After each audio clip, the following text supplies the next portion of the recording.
In the vast shadow of Roman history, dominated by emperors, senators, and soldiers, one name rises like a flame in the dark: Amona Reinas, the forgotten warrior queen of Rome. Her story is not inscribed in marble monuments or glorified in Latin scrolls. Instead, it echoes in the whispers of rebellion, in the clash of swords, and in the fierce spirit of a woman who defied an empire and nearly brought it to its knees. Amona was not born into nobility, but into fire. Raised in the outer provinces of the Roman Empire, in a land where rebellion simmered beneath every stone, she grew up amidst chaos. Her people were proud, rooted in traditions older than Rome itself. But they were also oppressed. Rome taxed them, ruled them, and silenced them. Amona, fierce, even as a child, refused to kneel. No. She trained not with silk and ceremony, but with steel and scars. From a young age, she rode with warriors, studied Roman tactics, and learned to fight like a soldier, not a noblewoman. Her father, a tribal chief, once told her, "Strength isn't in your sword, Amona. It seems your heart, and how far are you willing to bleed for your people." Those words stayed with her for life. As she came of age, the fires of rebellion began to blaze. The Roman governors had grown more corrupt, exploiting the provinces and humiliating local leaders. When Amona's father was executed for defying a Roman tribute, she rose not just as his daughter, but as his successor. And from that day, she swore one oath: to bring Rome to justice. Fierce charisma and unmatched courage, Amona united scattered tribes, rival warlords, and forgotten soldiers under a single banner. They did not see a queen in robes. They saw a leader in armor, a warrior who fought beside them, bled with them, and inspired them. And as the Roman garrisons laughed at the idea of a woman leading an army, Amona marched straight into their fortresses. Her campaign began in the eastern provinces, where Roman control was weakest. Swift raids turned into organized ambushes. Roman outposts burned. Legionnaires were routed.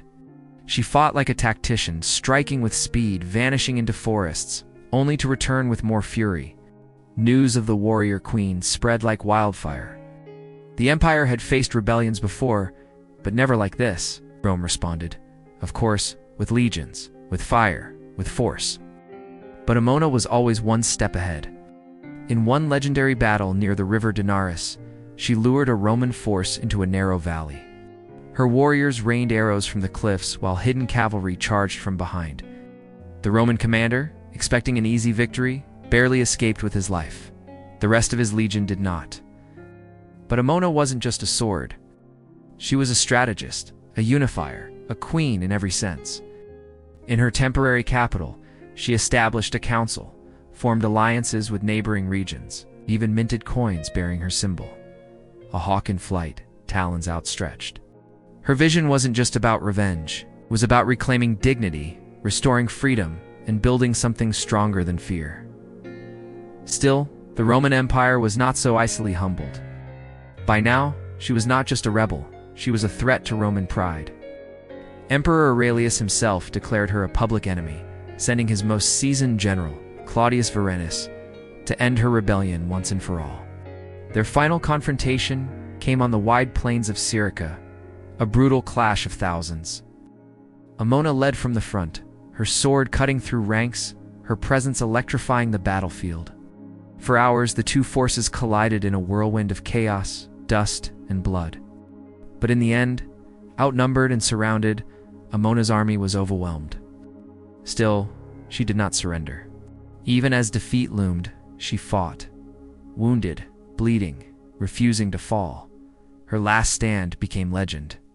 Surrounded by Roman soldiers, she stood tall, raised her blade, and roared, "You may break my body, but never my people." And with that, she struck one final blow. Amona Reinas died on that field, but her story did not. Rome won the battle, but lost something far greater: the illusion of invincibility. In the years that followed, her rebellion inspired others. Her name became a symbol of strength and resistance. Even Roman poets grudgingly sang of the woman who fought like 10 men and died like a queen.